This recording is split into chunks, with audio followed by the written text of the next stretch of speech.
नमस्कार, आप देख रहे हैं आज तक। आपके साथ मैं हूं अंजना ओम कश्यप। कसम किसान की खाते हैं।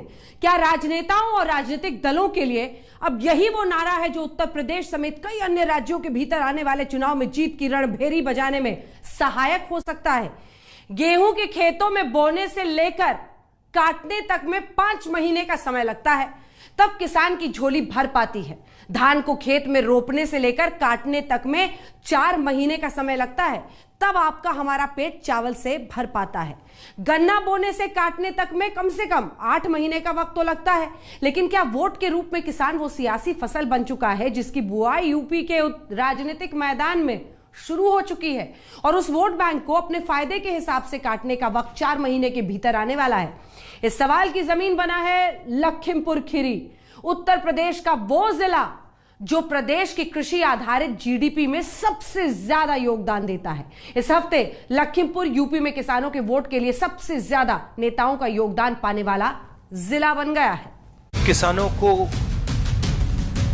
जीभ के नीचे कुचला जा रहा है।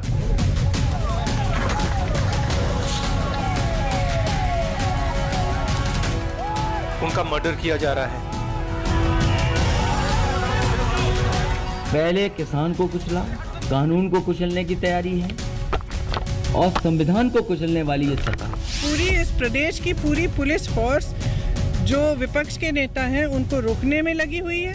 हम लोग ऐसे अंदर आ रहे हैं जैसे हम किसी तरह के चोर हैं, और जिसने अपराध किया वो टीवी पे बैठ के इंटरव्यू दे रहे हैं। 2,53,00,000 किसानों को प्रधानमंत्री किसान सम्मान निधि से जोड़ा गया। भारतीय जनता पार्टी ने किसानों की आमदनी 2 गुना करने का वायदा किया था, वह तो नहीं किया।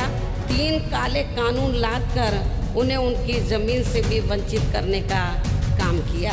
जो अभी हुआ ही नहीं है, जो कभी होगा ही नहीं, उसको लेकर समाज में भ्रम फैलाया जाता है। दिन के उजाले में आप रोन देंगे गाड़ी से किसी को कि यानी देश चलेगा संविधान से या किसी एक बेटे के जहालत से और उसकी हैवानियत से? जब कोई किसान संघर्ष या आंदोलन में अपनी जान गंवाता है तब उसे हम मृतक नहीं कहते, उसे हम शहीद कहते हैं। किसान आएगा, किसान का स्वागत होगा। कानून के साथ कोई खिलवाड़ होगा तो उस तरीके से भी स्वागत होगा। क्या बात है?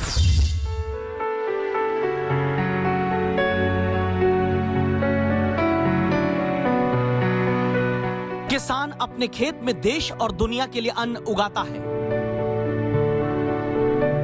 किसान की मेहनत से आम आदमी का पेट भरता है। किसान धरती का सीना चीरकर देश के आर्थिक प्रगति का उत्पादन करता है।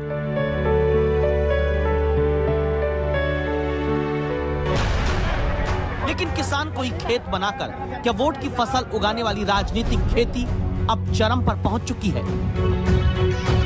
साल भर होने वाला है जब देश में 3 कृषि कानूनों के खिलाफ राजधानी दिल्ली की सीमाओं पर किसानों के आंदोलन की शुरुआत हुई। इस दौरान स्थानीय निकाय से लेकर पंचायत और विधानसभा चुनाव भी थे। किसी चुनाव में किसान आंदोलन का सीधा और बहुत बड़ा असर देखने को नहीं मिला। फिर भारत के 5 राज्यों में होने वाले विधानसभा चुनावों से 5 महीने पहले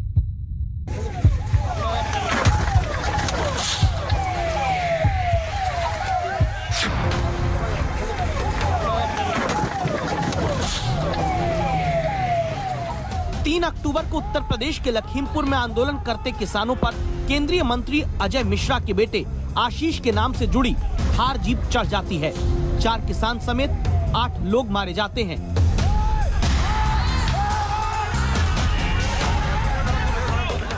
छह दिन बाद मुख्य आरोपी मंत्री पुत्र आशीष मिश्रा पुलिस के सामने पेश होता है। इन 6 दिनों में उत्तर प्रदेश की सीमा पर चलते किसानों के आंदोलन का प्रवेश राज्य के भीतर तक हो जाता है। प्रियंका गांधी हिरासत में लिए जाने के बाद गिरफ्तार होती हैं, फिर रिहा होकर पीड़ितों से मिलती हैं।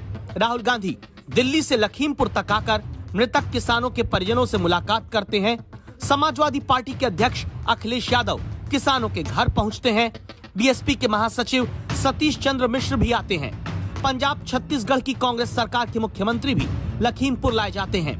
पंजाब में कांग्रेस की अंतरकलह के जन्मदाता सिद्धू भी पीड़ितों से मिलने आते हैं। क्या सिंघू और गाजीपुर बॉर्डर से चलते आंदोलन के बाद किसानों के मुद्दे का उत्तर प्रदेश के मध्य हिस्से तक पहुंचाना भारत की राजनीति में पहली बार कुछ बदलाव कर सकता है?